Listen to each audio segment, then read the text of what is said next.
Dr. Martin Luther King Jr., in a 1968 speech where he reflects upon the civil rights movement, states, "In the end, we will remember not the words of our enemies, but the silence of our friends." As a teacher, I've internalized this message. Every day, all around us, we see the consequences of silence manifest themselves in the form of discrimination, violence, genocide, and war. In the classroom, I challenge my students to explore the silences in their own lives through poetry. We work together to fill those spaces, to recognize them, to name them, to understand that they don't have to be sources of shame. In an effort to create a culture within my classroom where students feel safe sharing the intimacies of their own silences, I have 4 core principles posted on the board that sits in the front of my class, which every student signs at the beginning of the year. Read critically, write consciously, speak clearly, tell your truth. I find myself thinking a lot about that last point, tell your truth. And I realized that if I was going to ask my students to speak up, I was going to have to tell my truth and be honest with them about the times where I failed to do so. So I'd tell them that growing up, as a kid in a Catholic family in New Orleans, during Lent, I was always taught that the most meaningful thing one could do was to give something up, sacrifice something you typically indulge in to prove to God you understand His sanctity. I've given up soda, McDonald's, French fries, French kisses, and everything in between. But one year, I gave up speaking.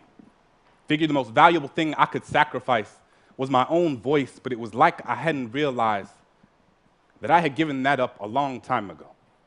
I had spent so much of my life telling people the things they wanted to hear instead of the things they needed to, told myself I wasn't meant to be anyone's conscience because I still had to figure out being my own, so sometimes I just wouldn't say anything, appeasing ignorance with my silence, unaware that validation doesn't need words to endorse its existence. When Christian was beat up for being gay, I put my hands in my pocket and walked with my head down as if I didn't even notice. Couldn't use my locker for weeks because the bolt on the lock reminded me of the one I had put on my lips when the homeless man on the corner looked at me with eyes up, merely searching for an affirmation that he was worth seeing. I was more concerned with touching the screen of my Apple than actually feeding him one. When the woman at the fundraising gala said, "I'm so proud of you. It must be so hard teaching those poor, unintelligent kids," I bit my lip because apparently we needed her money more than my students needed their dignity. We spend so much time listening to the things people are saying that we rarely pay attention to the things they don't.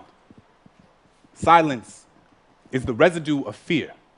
It is feeling your flaws gut-wrench guillotine your tongue. It is the air retreating from your chest because it doesn't feel safe in your lungs. Silence is Rwandan genocide. Silence is Katrina. It is what you hear when there aren't enough body bags left. It is the sound after the noose is already tied. It is charring. It is chains. It is privilege. It is pain. There is no time to pick your battles when your battles have already picked you. I will not let silence wrap itself around my indecision. I will tell Christian that he is a lion, a sanctuary of bravery and brilliance. I will ask that homeless man what his name is and how his day was, because sometimes all people want to be is human. I will tell that woman that my students can talk about transcendentalism like their last name was Thoreau, and just because you watch one episode of The Wire doesn't mean you know anything about my kids. So this year, instead of giving something up, I will live every day as if there were a microphone tucked under my tongue, a stage on the underside of my inhibition.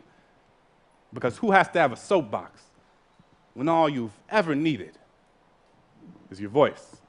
Thank you.